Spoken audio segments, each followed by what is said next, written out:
Shock అయినటువంటి stage నుంచి ఇప్పుడు సాకుని ఎత్తుక్కునే దిశగా సాగుతున్నట్టు. వాళ్ళు 2019లో 23 స్థానాలే వచ్చినప్పుడు ఇలాంటి షాక్కే గురైంది ఆ రోజున తెలుగుదేశం కూడా. ఒకసారి గుర్తుకు తెచ్చుకుంటే ఈవీఎంలు అంటూ మాట్లాడుకొచ్చారు. ఇప్పుడు మిథున్ రెడ్డి గారు ఒక పాయింట్ రైజ్ చేసుకొచ్చారు. ఏమని 51 లక్షల ఓట్లు ఆఫ్టర్ 5 అయినాయి అన్నటువంటిది.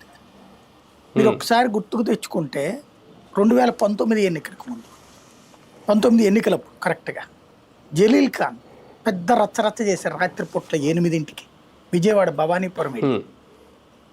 రాష్ట్ర వ్యాప్తంగా అప్పుడు చాలా పెద్ద చర్చ జరిగింది. ఏంటి ఆ చిట్ట అంటే 5 గంటల దాకా క్యూ లైన్లో ఉన్న వాళ్ళందరినీ ఓటుకు అనుమతించాలి, అలా అనుమతించొద్దు, ఆపేయండి, 7తో క్లోజ్ చేసేయండి అని చెప్పేసి గొడవ చేశాడు. అప్పుడు ఆయన వైసీపీ తరపున గెలిచి తెలుగుదేశానికి కన్వర్ట్ అయినటువంటి నాయకుడు. ఎందుకు జరిగింది అది అంటే బారులు తీరున్నారు మహిళలు. ఆఫ్టర్ 5 క్యూలు కట్టున్నారు ఒక స్వాతి థియేటర్ ఏరియా భవానీపురంలోనే.